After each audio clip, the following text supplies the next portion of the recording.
everybody, it's Uncle Scott again on the Quwerky Reaction channel. Jackie is back. Jackie's back.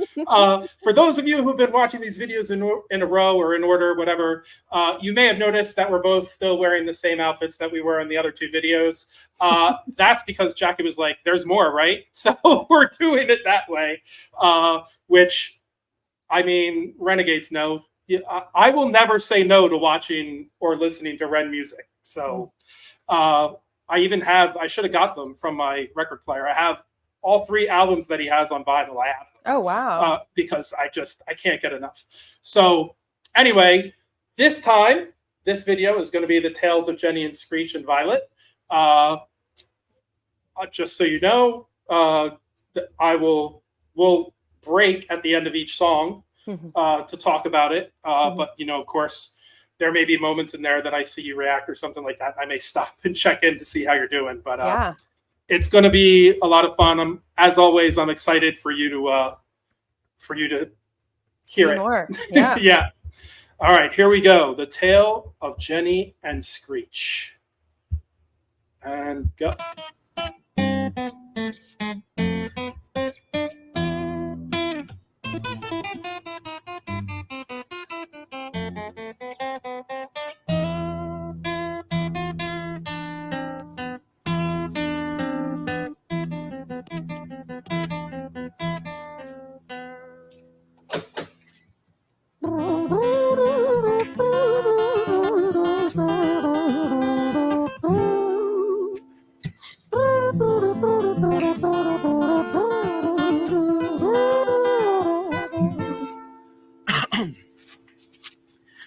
It was a quiet, dark night in an empty street somewhere in London City. Jenny walked alone, she was dragging her feet. She was heading back home to sleep. Well, she knew this town, she knew this floor, because she walked it about 1,000 times before. She wanted to escape. Can you blame?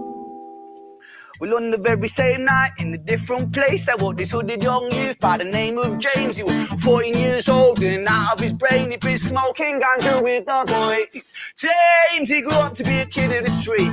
His mates called him Screech. He was quick on his feet. He was a liar, a thief. But 14 years old, the devil had set his sights on his soul. As Jenny walked home all alone, she felt scared. Usually she was alright, but it was like there was something in the air. A divine intervention telling her to beware. Maybe intuition bugging her and making her so scared. Sirens sound in the distance at the beat of Jenny's feet. A symphony of the night that echoes crime on London streets. Jenny turns a corner, their eyes they meet. Up poor go Jenny, a boy named Screech. Give me all your money, bitch, give it to me. If you cooperate, then you'll soon be free. I want your purse, your phone, don't fucking look at me. I mean it, bitch, are you listening to me? Jenny freezes statue like a lady shakes stalactite. Feel like liquid nitrogen in the dark night. She tried to find strength to move, but stayed as still as a statue in high-heeled shoes. What the hell you playing at? You playing games with me? I swear to fucking God, I'll slice the rosy off your cheeks. You think I don't mean it, girl? You don't know me. The last thing you see will be a boy code. Screech reached with the sheath of the blade, with the teeth that could bite through steel and slice concrete, and he swung possessed with the devil in his chest, and the statue she was turned to butter in her breath. It was a quiet, dark night in an empty street somewhere in London City. Jenny lay still on the cold concrete. She's found somewhere to sleep. Well, she knew this town, she knew this floor, 'cause she'd walked it about 1,000 times before. I guess that she escaped.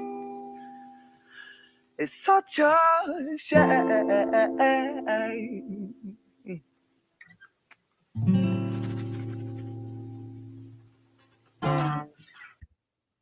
Wow. Talk about vocal leaps and bounds. Oh my God, that was incredible. That's really hard to do musically. It's almost it's very jazzy, bluesy kind of a vibe. Wow, that's a lot to take in. Yeah, great. So also, I should have mentioned at the beginning, I don't know if you noticed, that was a one take. Yeah. And each of these videos is a one take. They get increasingly more complicated as they go on in terms of logistics of the one take. Also, you probably noticed his guitar playing is very good. Yeah. That will also progressively get better from each song. As you'll see in the intro of Screech is like one of my favorite riffs that he does. Okay. But did you catch like what was happening there? Like, or yeah, it sounded like Screech was like kind of high and mugged Jenny. yeah, that's basically what happened. Poor Jenny. Jenny also, like, there's hints in there that she is a lady of the night. Yeah. Mm-hmm. Yeah.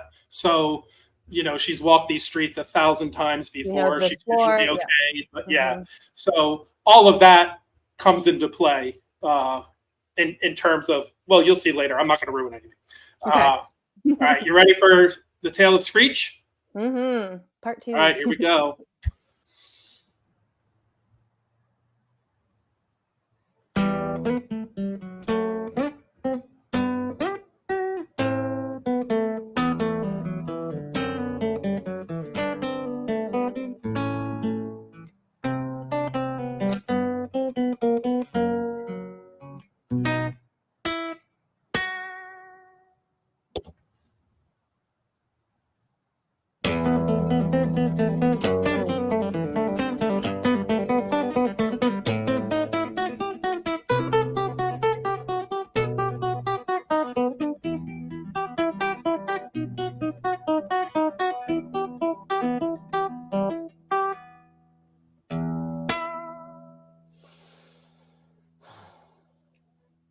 Our story, it starts right at the end. At the life of poor Jenny, clocked out like Big Ben.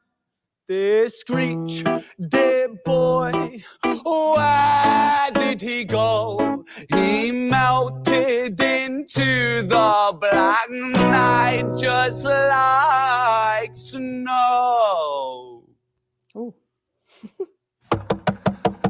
Patrick, man, let me in, please open the door. I think I fucked up, Patrick, really fucked up, man, I'm not sure. I got crazy, left this lady lying still on the floor. I think I killed her, Patrick, come on, man, I can't knock no more. But Screech kept on knocking till his knuckles became sore. But there's no sign of Patrick down at number 54. No refuge for our villain, for the bitter hands of fate. With something far more sinister in mind, does away.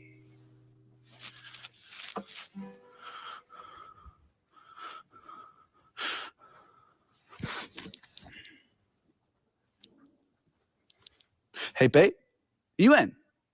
No, nothing really. I'm just a bit tired. Listen, can I swing around yours for a few moments? I just really miss you, babe.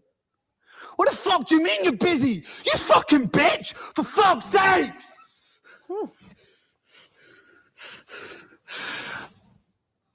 Siren sounds approaching like a banshee in the night. The shrill cry of justice cutting like the sharpest knife. But Screech was never one to run, not one to miss a fight.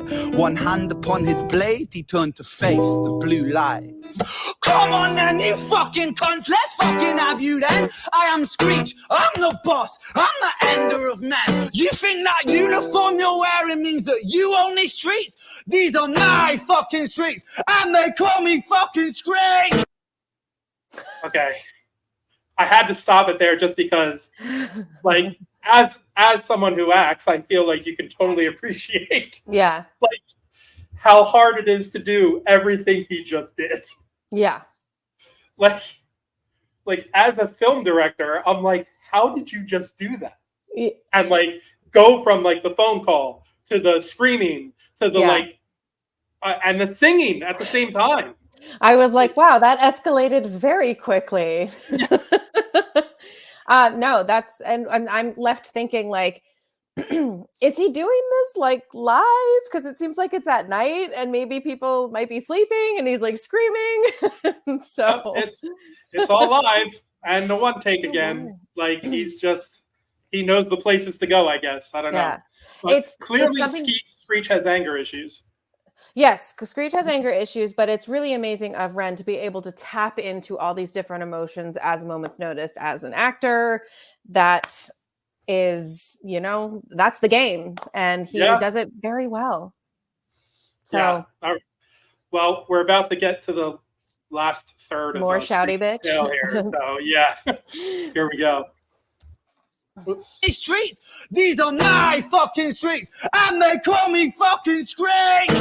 Richard was an officer who stood at 6'3", working London on the night shift. What he didn't think he'd see was a boy running at him like an animal possessed. With no time to hesitate, he fired 4 bullets at Screech's chest.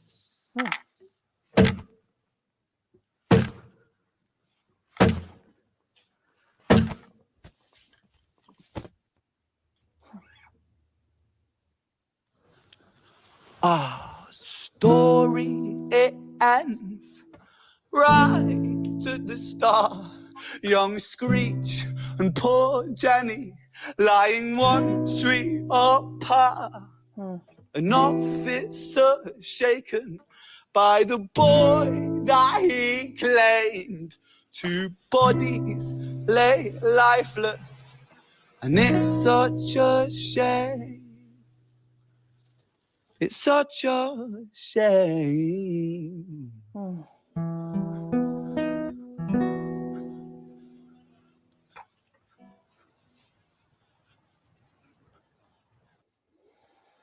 beautiful, beautiful run at the end. His vocal, he has a very lovely like vibrato warble type thing, and that last run was really smooth like butter.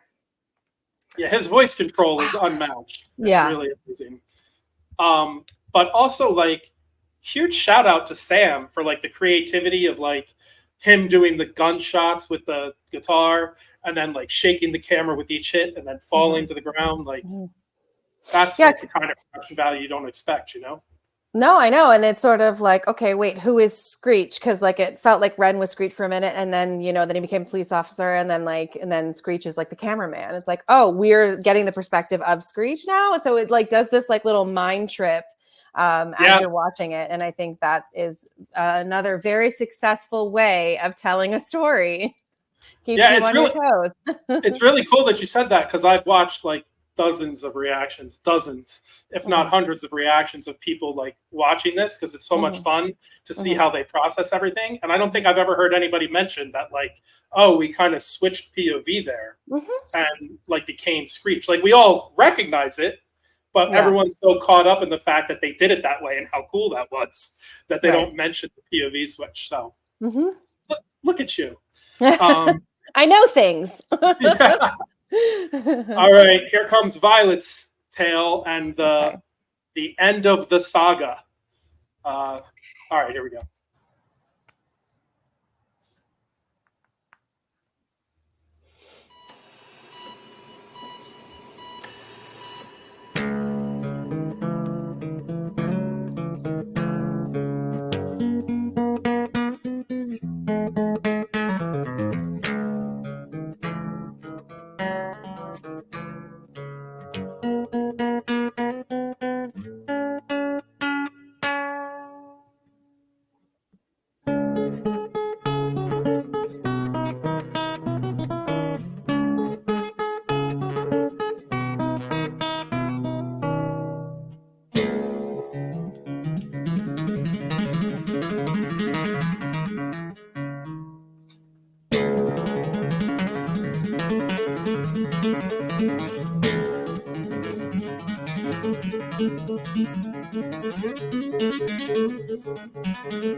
London city, far from pretty, 2 005. A lady down in Paddington is fighting just to stay alive. Rhythmic beeps and bloodstains, she saw a lady weep. She's tired and frail. To set the scene, we must rewind the hands of time for Violet's tale.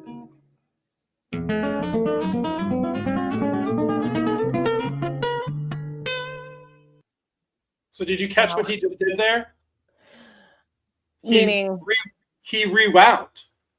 That, okay, I got it. All right. Was him rewinding the hands of time. Yeah. Like audibly. Right. And then he'll tell like her whole backstory. And then you'll know that we're back in this time because he'll bring it back with the same, like, yeah. I just think it's so cool. Also, when we were talking about High Ren, I believe at the end of it, I mentioned to you that, like, remember, Ren doesn't do anything unintentionally. Okay. Like, so when you see him, like, looking around the room, he's looking around the room for a reason. So, like, in that case, when he just did it there, he was doing it because he's like, do you hear this reverb? Like you hear, like, the natural, like, room that he's in. And I'm only mentioning that now because I think you'll see it again coming up. And it's like, you'll notice the change in sound tone. Okay. And as a singer, I think you'll really appreciate it. So yeah, here we go. Hands of time for Violet's tale.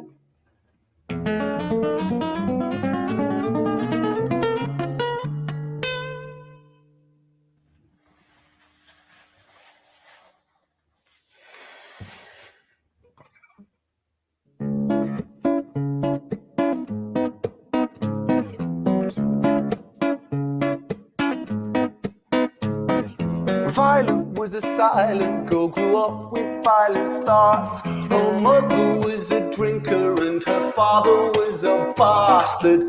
Every night he took a tie but never left the room. I'll spare you with the things he did, I'm sure her mother knew.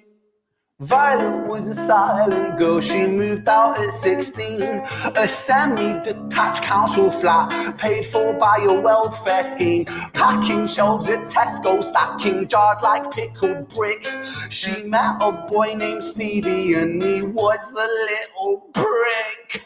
Violet was a silent girl and Violet she fell fast. See, Stevie was the wrong one, but he sure knew how to charm her. Every night he took a tie but never left the room.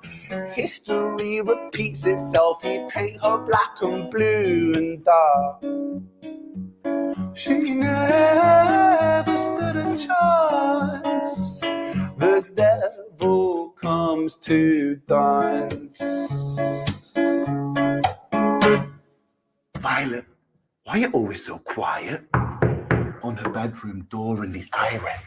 He's been drinking and smoking, he's up late. And he stands by her bedside, she shakes, but her eyes stay shut. You fucking slut, I know you're up. And he pinches her eyelids and folds them up. Violet, why are you lying to me, Violet? She stays silent, things turn violent. That's the sound of his fists when they fall like a crashing pilot. Hit like hailstones, one to the collarbone, full force, full blown, blood's black bone, crack, knick, knack, paddywhack, one to the jaw and the tooth spat, detached, fist connects and disconnects a bone. A quick deflect to misdirect the blow, but nonetheless his punches met her throat. Such a mess he's left her bruised and broke. Violet, why you always so silent, Violet? Why you such a little liar, Violet? Do you think I want to do this, Violet? In character, she stays silent.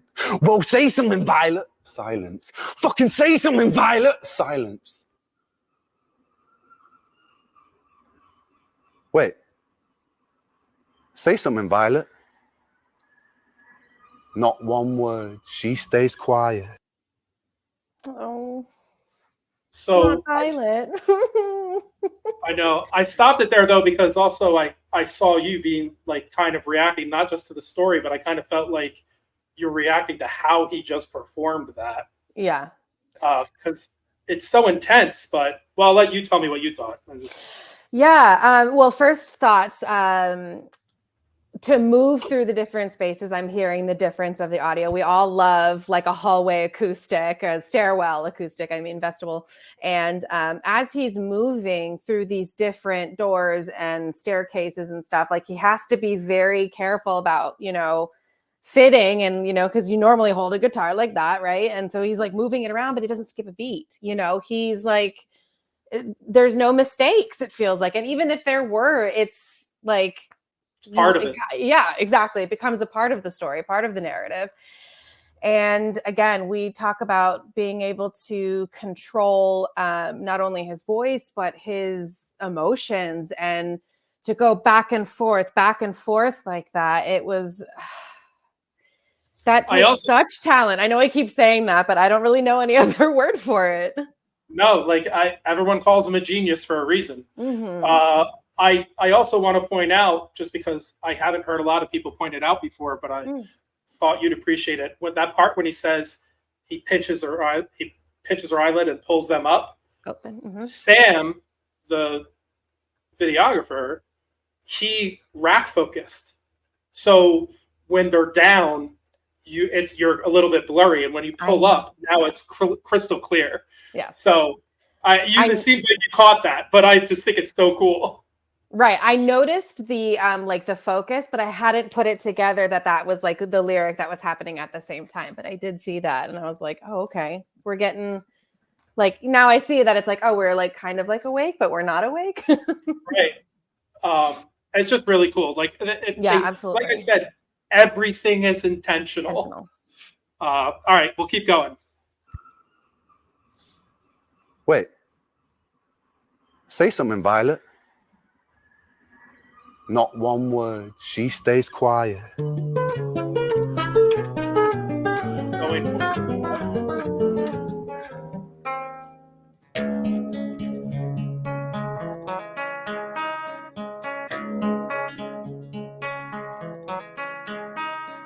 London City, far from pretty, 2005. A lady down in Paddington is fighting just to stay alive. The doctor, in a state of shock, saw something here so very wrong. See, Violet, she was pregnant. Poor Violet, she was 9 months gone. Turning to the doctor, Violet broke her silence and she cried, if I'm to die right here tonight, please let my baby stay alive. The doctor soon regained composure, called the surgeon to come in. As Violet's world turned to black, the curtains closed, the lights went dim. In London City, far from pretty, 2005. A lady down in Paddington just lost the fight to stay alive. A tragedy or a miracle, it happened on these very streets. Two twins aligned side by side. A girl named Jenny and a boy named Screech. Oh my God. That's so emotional. I could cry right now. Don't look at me. Oh my God. Oh, wow. That is the appropriate response. Yeah. So do you get everything that happened?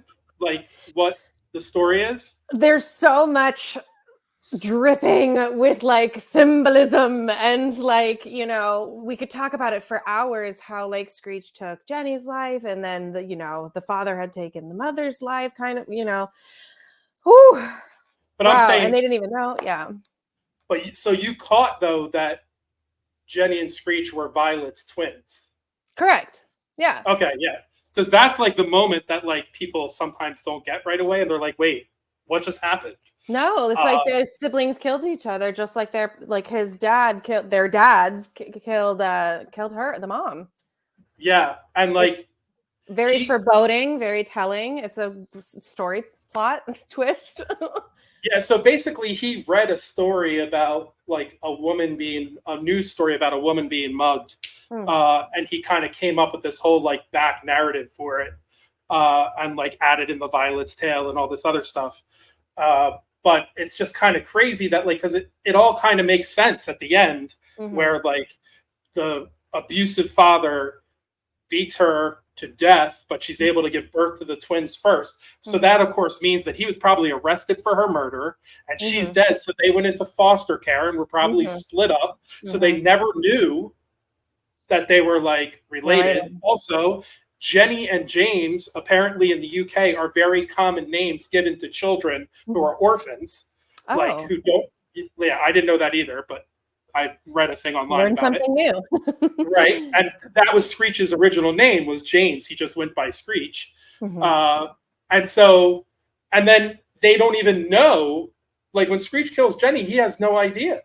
Yeah. And Jenny also picks up on the same, if you think about it, she did the same thing that her mother did. When Screech was like, give me all your stuff, she stayed quiet. Yeah. Just like the mom did. And Screech followed the pattern of the dad of being this like violent jerk. Yeah. It's just that the one line towards the end there where he goes, a tragedy or a miracle, it happened on these very streets. Yeah. That's the line for me, because like it is a tragedy, but also like it's kind of miraculous that they ended up like in the same spot. Yeah. And that like one street away from each other. Right. And then this one was like where that happened. Yep. It's really insane, right? So many connection points within one story. And again, I keep saying this, but like that's brilliant storytelling. So when you said that he's the Bardcore, that's poetry right there. And this is the song that everyone says, like, you know, this is it. This is the one where everyone kind of started coining the phrase of Bardcore. Yeah. Yeah. And now you see in a previous video, we were talking about what Andrew Lloyd Webber said about him, that he's like the greatest storyteller with music that he's ever seen. Like, captivating. Absolutely. Like you just watched it right there. So I'm glad I got to show you Tale of Jenny and Screech and Violet. Also, I didn't lie about his guitar playing throughout, right? Like, no, it's so fast fingers. Like it switched from like medieval tones to then like this cabaret pop punk, and you know, just you gotta be so agile to do all that. Yeah, I also think I saw in an interview somewhere that he would love to have like his own Netflix like series where he does like musical tales. Like that's like the dream, and I just think that would be so awesome. I would 100% subscribe to that to watch. Absolutely. Yeah. Like I so want him and like Lin-Manuel Miranda to like meet and just go crazy. But anyway, need to connect with him for sure. Yeah, very talented. Well, thanks again, Jackie. We did another reaction in the books, another Ren reaction, as I am on my quest to make you a true renegade. Which I think I'm accomplishing quite well. Well, Ren is accomplishing. I'm going to take partial credit. Absolutely. And to any of you all who watched, thanks so much for watching, and keep watching. There will be many more to come, I'm sure. And remember, don't wait for life to get easy before getting happy.